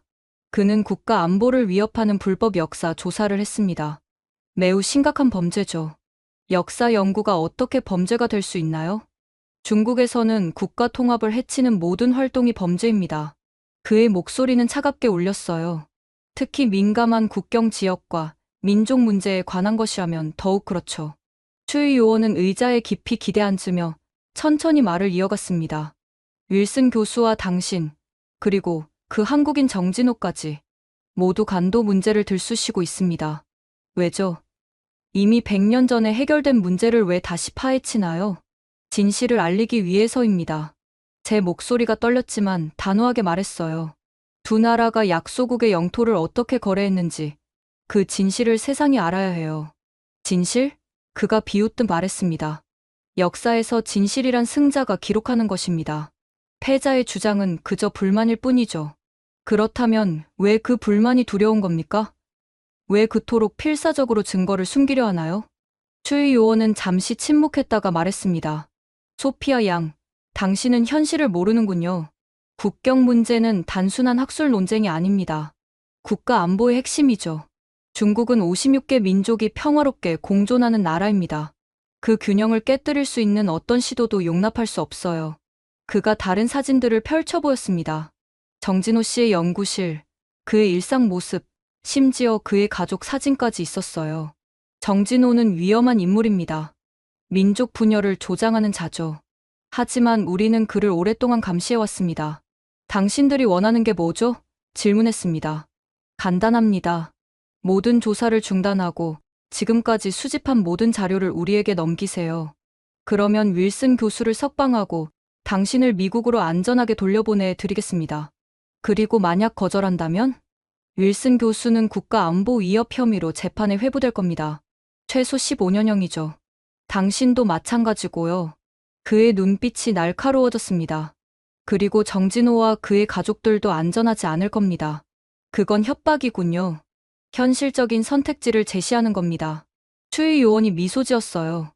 이건 당신의 논문이나 학술적 명성 문제가 아닙니다.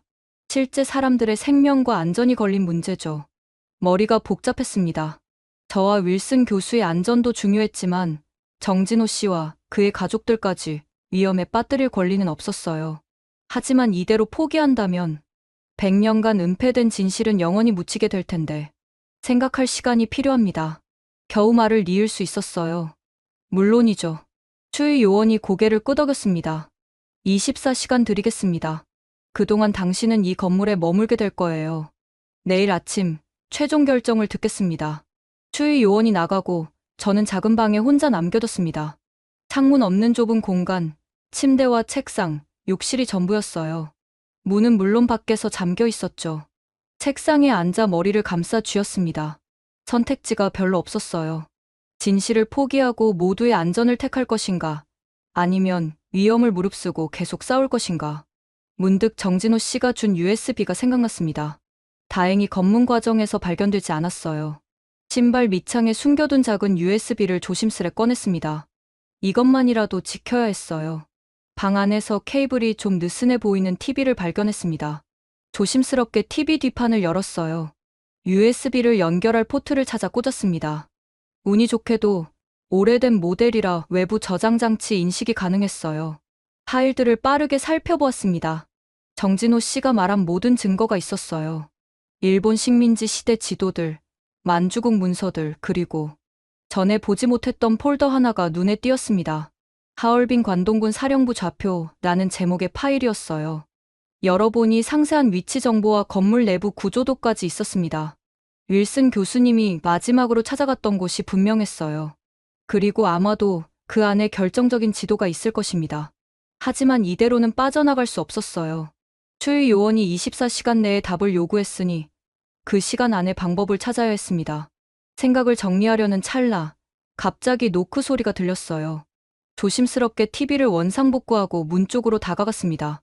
문이 열리고 젊은 여성 공안이 식사 트레이를 들고 들어왔어요. 식사입니다. 그녀가 중국어로 말했어요. 그녀가 트레이를 내려놓는 순간 우리 눈이 마주쳤습니다. 그리고 그녀가 아주 작은 목소리로 속삭였어요. 정진호 선생님이 보냈습니다. 준비되면 창문을 3번 두드리세요. 놀라움을 감추려 애쓰며 고개를 끄덕였습니다. 그녀는 아무 일도 없었다는 듯 자연스럽게 방을 나갔어요. 창문이라고? 이 방에는 창문이 없는데. 혼란스러웠지만 곧 화장실에 있는 작은 환기구를 발견했습니다. 손이 겨우 들어갈 정도의 크기였지만 밖으로 통하는 유일한 구멍이었어요. TV에서 USB를 빼내고 필요한 정보를 최대한 머릿속에 담았습니다. 그리고 나서 조심스럽게 화장실 환기구를 3번 두드렸어요. 약 10분이 지났을까요? 갑자기 건물 전체에 요란한 경보음이 울리기 시작했습니다. 누군가 밖에서 문을 열었고 같은 여성 공안이 급하게 말했어요. 빨리요. 화재 경보가 울렸어요. 모두 대피 중입니다. 복도로 나오자 혼란스러운 상황이 펼쳐졌습니다. 직원들과 몇몇 구금된 사람들이 급하게 출구로 향하고 있었어요. 여성 공안은 저를 다른 방향으로 이끌었습니다. 이쪽이에요. 뒷문으로 나가겠습니다. 검문소 뒤편으로 나오자 오토바이 한 대가 대기하고 있었습니다. 운전자는 헬멧으로 얼굴을 가리고 있었어요. 타요. 빨리. 여성 공안이 재촉했습니다. 하얼빈까지 데려다 줄 거예요. 그곳에서 정진호 선생님을 만날 수 있어요. 당신은요? 저는 여기 남아야 해요. 의심받지 않기 위해서죠. 그녀가 작게 미소 지었어요. 걱정 마세요. 추의 요원은 하얼빈 외곽에서 가짜 당신을 쫓게 될 거예요. 오토바이에 올라타자마자 운전자는 엔진을 가속했습니다. 검문소에서 빠르게 멀어지며 저는 머릿속으로 이곳에서 벌어진 일들을 정리했어요. 추의 요원의 협박, 윌슨 교수님의 구금, 그리고 예상치 못한 도움의 손길까지. 하지만 한 가지 확실한 것은 이제 제 행동 하나하나가 여러 사람의 안전과 직결된다는 사실이었어요. 오토바이는 비포장도로를 따라 달렸습니다. 먼지 속에서 하얼빈을 향해 가는 동안 저는 정진호 씨가 어떻게 검문소 내부에까지 협력자를 두고 있는지 궁금했어요. 간도 역사 연구자들의 네트워크는 생각보다 훨씬 더 깊고 넓은 것 같았습니다. 그리고 무엇보다 윌슨 교수님을 어떻게 구할 수 있을지 그 생각이 머릿속을 떠나지 않았습니다. 중국 당국이 협박했듯이 이제 시간은 얼마 남지 않았어요. 하얼빈에 도착한 건 해가 질 무렵이었습니다. 오토바이 운전자는 저를 도심에서 떨어진 작은 호텔 앞에 내려주었어요. 305호실로 가세요. 그곳에서 정진호 선생님을 만날 겁니다. 지친 몸을 이끌고 305호실에 도착했지만 문은 잠겨 있었습니다. 조심스레 노크했으나 대답이 없었어요. 복도 끝에서 누군가 다가오는 소리에 긴장했습니다. 소피아 양. 정진호 씨가 아닌 중년의 동양인 남성이었어요. 방으로 들어가세요. 위험합니다. 불안했지만 따를 수밖에 없었습니다. 방 안으로 들어서자 그가 신속하게 문을 잠그고 창문 커튼을 쳤어요. 저는 나카무라 켄지입니다. 정진호 선생의 동료죠. 그가 일본어 억양이 느껴지는 영어로 말했어요. 정 선생은 오지 못합니다. 공안에 체포되었어요. 뭐라고요? 언제요? 당신이 검문소를 빠져나온 직후입니다. 중국 당국이 그의 모든 연락처를 감시하고 있었어요. 충격의 말을 잇지 못했습니다. 내 탈출을 도우려다 정진호 씨까지 체포되었다니. 시간이 없습니다. 나카무라 씨가 단호하게 말했어요. 일본 측에서도 당신을 찾고 있어요. 일본이요? 네. 극우 단체 대일본주의 연맹의 요원들이 하얼빈에 와 있습니다. 그들도 윌슨 교수가 발견한 지도를 찾고 있어요. 그가 방 안을 꼼꼼히 살피기 시작했습니다. TV 뒤편, 전화기 및 침대 헤드보드까지. 그러더니 스탠드 램프 내부에서 작은 장치를 발견했어요. 도청 장치군요. 예상했던 일입니다. 그가 망치로 장치를 부수며 말했어요. 어떻게 알았죠? 이 호텔은 과거 일본 정보부가 자주 이용하던 곳입니다. 현재는 대일본주의 연맹과 연결된 인물이 소유하고 있어요. 나카무라 씨는 가방에서 노트북을 꺼내 지도를 보여주었습니다. 내일 아침, 우리는 옛 관동군 사령부 터로 갈 겁니다. 윌슨 교수의 마지막 발자취를 따라가야 해요. 근데 왜 일본인인 당신이 우리를 돕는 건가요? 나카무라 씨의 표정이 어두워졌습니다. 저희 할아버지는 관동군 장교였습니다. 그는 죽기 전에 저에게 비밀 일기를 남겼어요. 그 안에는 일본 제국이 간도 지역에서 저지른 끔찍한 만행들이 기록되어 있었습니다. 잠시 침묵이 흘렀습니다. 역사적 진실을 밝히는 것만이 진정한 화해의 시작이라고 믿습니다. 그가 조용히 말했어요. 일본 극우 세력과 중국 공산당이 공모하는 이 역설적인 상황. 이것이 바로 약소국 역사가 얼마나 취약한지 보여주는 증거입니다. 그날 밤, 압박감 속에서도 깊은 잠에 빠져들었습니다. 그러나 새벽녘, 갑작스런 소음에 눈을 떴어요. 복도에서 발소리와 낮은 대화 소리가 들렸습니다. 서둘러요. 나카무라 씨가 짐을 챙겼어요. 일본 요원들이 우리를 찾았습니다. 호텔 비상구를 통해 겨우 탈출했습니다. 새벽녘 하얼빈의 거리는 차가운 안개로 뒤덮여 있었어요. 나카무라 씨의 인도로 우리는 좁은 골목길을 빠르게 빠져나갔습니다. 앞으로는 더 조심해야 합니다. 나카무라 씨가 주변을 경계하며 말했어요. 일본과 중국 양쪽 모두 우리를 쫓고 있으니까요. 비 오는 거리를 지나 우리는 도시 외곽의 조선족 거주 지역에 도착했습니다. 새벽임에도 불구하고 작은 식당 하나가 문을 열고 있었어요. 여기서 잠시 머물 겁니다. 주인은 정진호 선생의 친척입니다. 식당에 들어서자 나이 지긋한 여주인이 우리를 맞이했습니다. 그녀는 나카무라 씨와 조선어로 짧게 대화를 나눈 후 우리를 뒷방으로 안내했어요. 오늘 낮에 구 관동군 사령부를 방문할 예정입니다. 나카무라 씨가 지도를 펼치며 말했어요. 하지만 그 전에 이 지역의 역사에 대해 알아야 해요. 그는 작은 앨범을 꺼내 보여주었습니다. 오래된 흑백 사진들이었어요. 이건 1930년대 간도 지역 조선인 마을의 모습입니다. 당시 이 지역에는 약 100만 명의 조선인이 살고 있었죠. 사진 속에는 한복을 입은 사람들, 한글 간판이 걸린 상점들, 그리고 한국식 기와집들이 보였습니다. 마치 한국의 어느 마을 같았어요. 그런데 지금은 나카무라 씨가 한숨을 쉬었습니다. 우리 나라들이 그들의 역사를 어떻게 지워왔는지 직접 보게 될 거예요. 아침 식사 후 우리는 조선족 마을을 돌아다녔습니다. 현대적인 중국 도시 건물들 사이에서 간간히 남아있는 한국 문화의 흔적들이 눈에 띄었어요. 저 학교 보이시나요? 나카무라 씨가 가리켰습니다. 한때는 조선인 학교였습니다. 하지만 문화혁명 시기에 대부분 폐쇄되었죠. 길가에 위치한 작은 박물관에 들어갔습니다.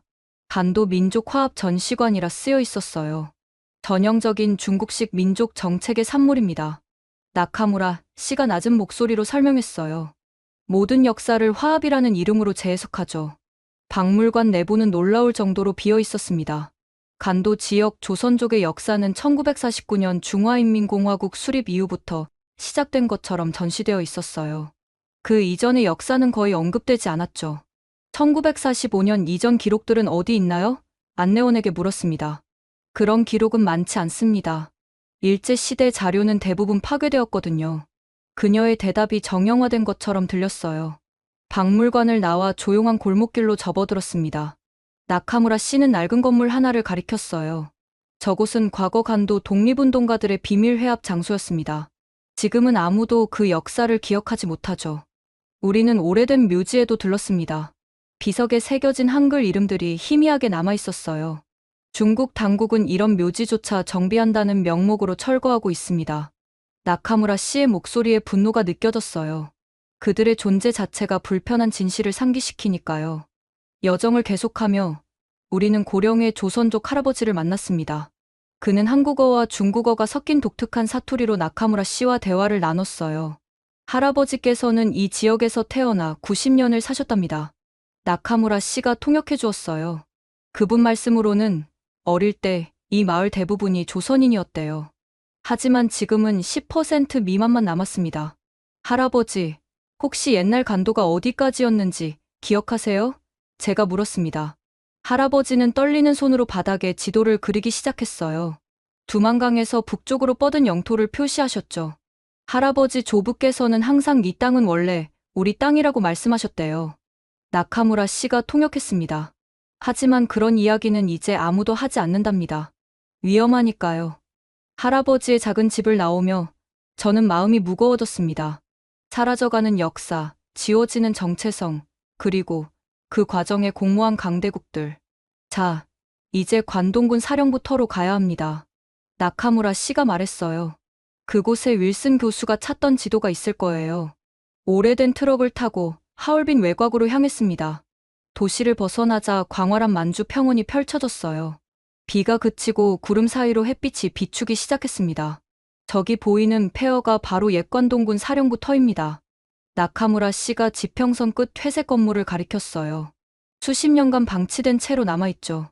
트럭이 더 이상 갈 수 없는 지점에 멈추고 우리는 걸어서 폐허를 향해 나아갔습니다. 가까이 다가갈수록 마음이 무거워졌어요.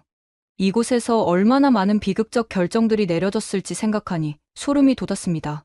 관동군 사령부 폐허를 탐사한 후 우리는 하얼빈 시내로 돌아왔습니다.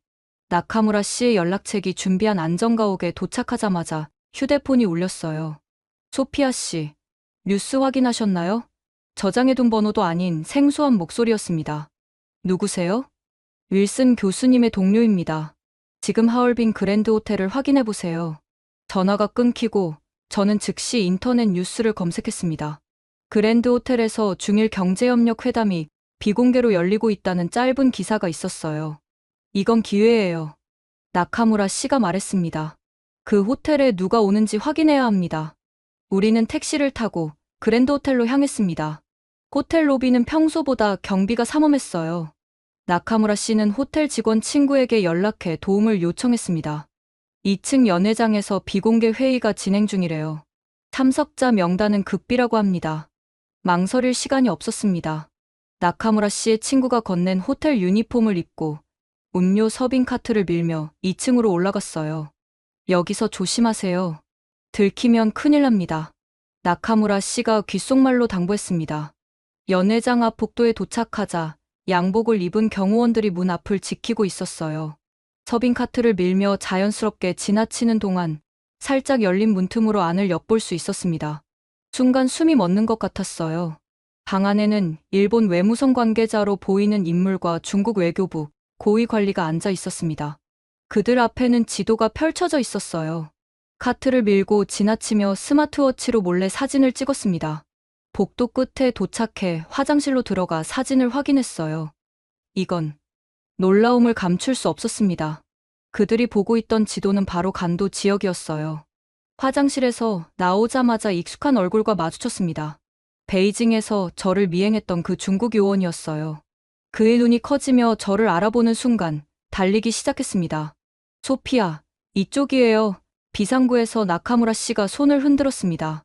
우리는 계단을 타고 호텔 뒷문으로 빠져나왔어요. 골목길을 통해 안전가옥으로 돌아온 후 찍은 사진을 자세히 분석했습니다. 이건 단순한 경제협력 회담이 아니에요. 나카무라 씨가 사진을 확대하며 말했습니다. 그들이 보고 있는 건 간도 지역의 역사적 영토 문서예요. 왜 일본과 중국이 함께 역사를 공동으로 조작하기 위해서죠. 한국이 간도 영유권을 주장할 수 있는 증거를 말소하려는 겁니다. 사진 속 테이블 위에는 간도협약 재확인 의정서라는 제목의 문서가 보였어요. 날짜는 오늘이었습니다. 두 나라가 공모하고 있어요. 나카무라 씨의 목소리가 떨렸습니다.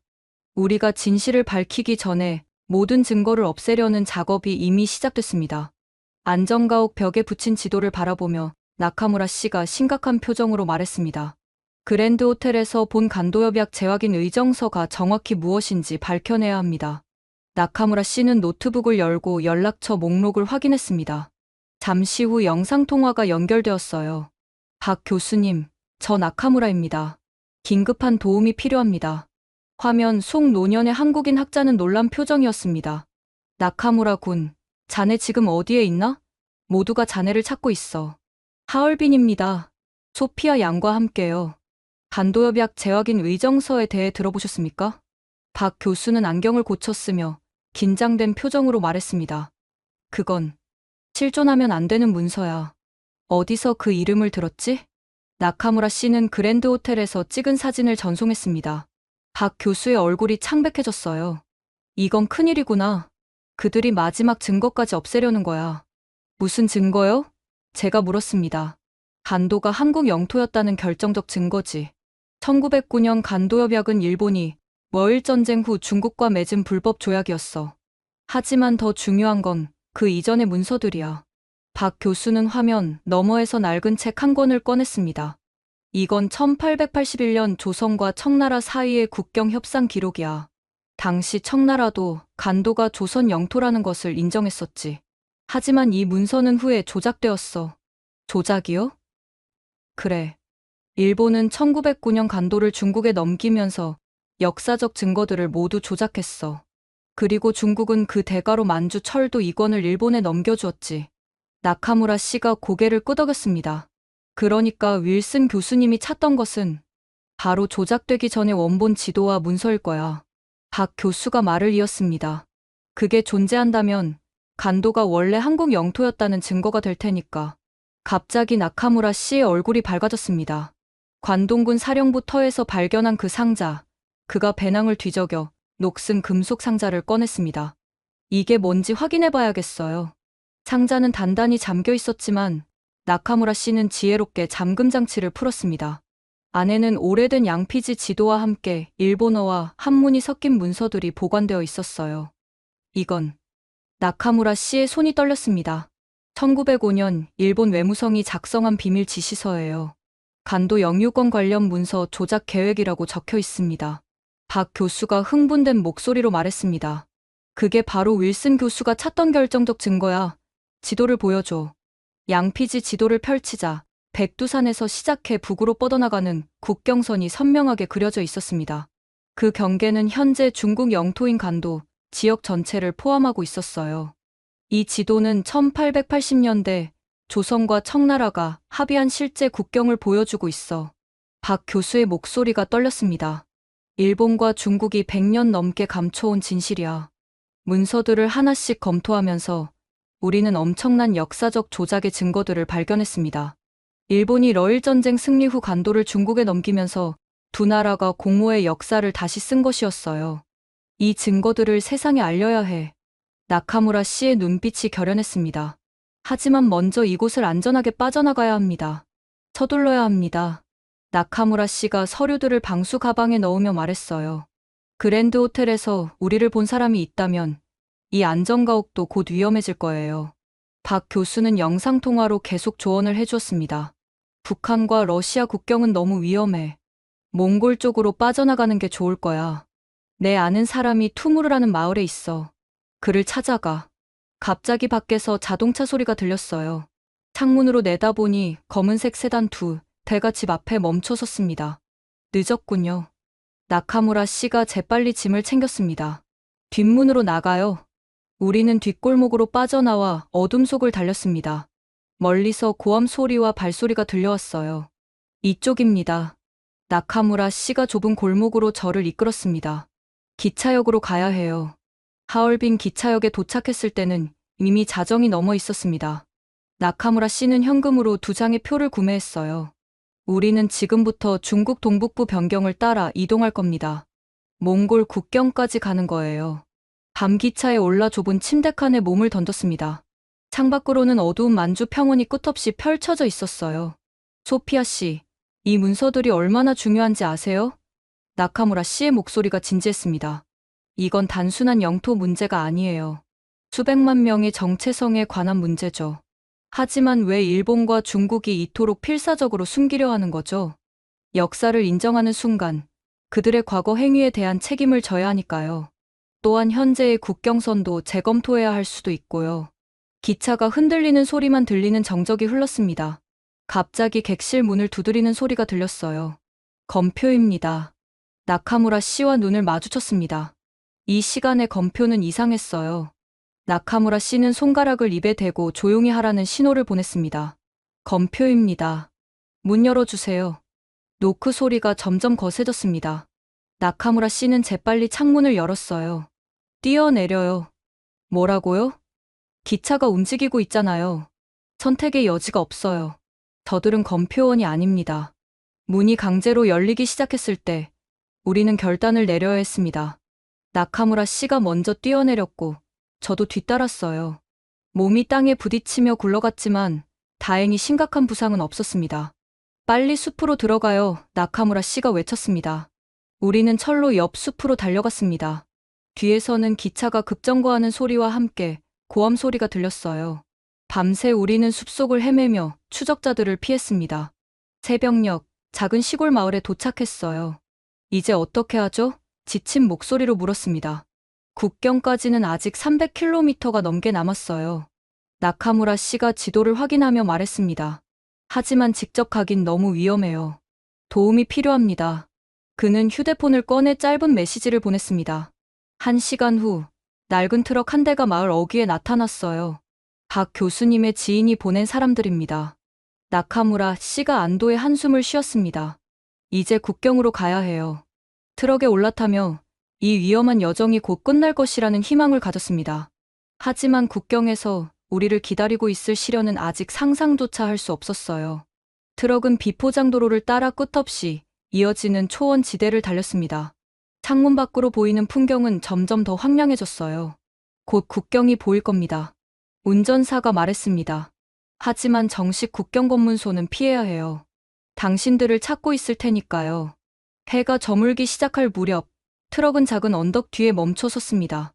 나카무라 씨는 쌍안경으로 주변을 살폈어요. 저기 보이는 강이 국경입니다. 강 너머가 몽골이에요. 운전사가 2개의 오토바이를 트럭에서 내렸습니다. 이걸 타고 강까지 가세요. 물이 얕은 지점이 있어요. 거기로 건너면 됩니다. 나카무라 씨가 저에게 진지한 표정으로 말했습니다. 소피아 씨, 위험한 순간이 될 거예요. 만약 우리가 헤어지게 된다면. 그는 작은 USB를 건네며 말을 이었습니다. 이 안에 모든 문서를 담았어요. 어떤 일이 있어도 이걸 세상에 알려야 합니다. 오토바이에 올라타자마자 멀리서 차량 불빛이 보였습니다. 서두르세요. 그들이 왔어요. 운전사가 외쳤습니다. 오토바이 엔진을 켜고 강을 향해 달렸습니다. 뒤에서는 추격자들의 차량이 점점 가까워지고 있었어요. 갑자기 총성이 울렸습니다. 엎드려요. 나카무라 씨가 소리쳤습니다. 우리는 오토바이를 최대한 빠르게 몰았습니다. 강가에 도착했을 때 추격자들은 불과 500m 뒤에 있었어요. 저기가 건너는 지점입니다. 나카무라 씨가 가리켰습니다. 오토바이를 타고 물살이 약한 지점으로 향했습니다. 물이 오토바이 엔진까지 차올랐지만 다행히 멈추지 않았어요. 뒤에서는 계속 총성이 울려 퍼졌습니다. 강 중간쯤 왔을 때 나카무라 씨의 오토바이가 갑자기 멈췄습니다. 소피아, 계속 가요. 그가 외쳤습니다. 뒤를 돌아보니 나카무라 씨가 물속에서 힘겹게 오토바이를 밀고 있었어요. 추격자들은 이미 강변에 도착해 조준하고 있었습니다. 나카무라 씨, 제가 소리쳤지만 그는 고개를 저었어요. 가세요.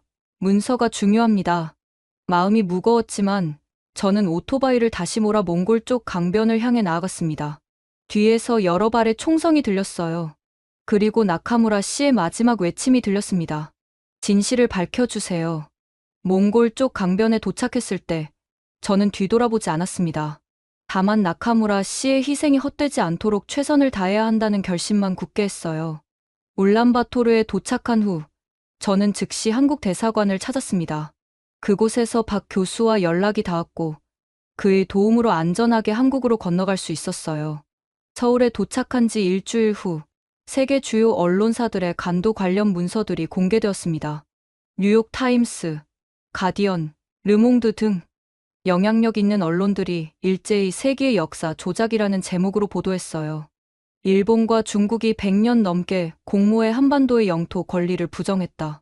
간도 협약 20세기 최대의 국제법 위반 사례, 조작된 지도와 문서들 두 강대국의 은폐 작전. 발표 직후 일본과 중국 정부는 문서의 진위를 부정했지만 세계적인 역사학자들과 문서, 감정 전문가들은 문서의 진위를 인정했습니다. 유엔에서는 긴급회의가 소집되었고 한국 정부는 공식적으로 간도 영유권 문제를 제기했어요. 윌슨 교수는 여전히 행방불명 상태였지만 제가 공개한 증거들은 그의 연구가 옳았음을 증명했습니다. 나카무라 씨의 희생은 헛되지 않았어요. 하버드로 돌아온 지금 저는 윌슨 교수의 연구실에서 그의 남은 자료들을 정리하고 있습니다. 그리고 매일 밤 그가 남긴 그리고 나카무라 씨가 목숨을 바쳐 지켜낸 진실이 세상을 조금씩 바꾸고 있다는 사실에 작은 위안을 얻고 있어요.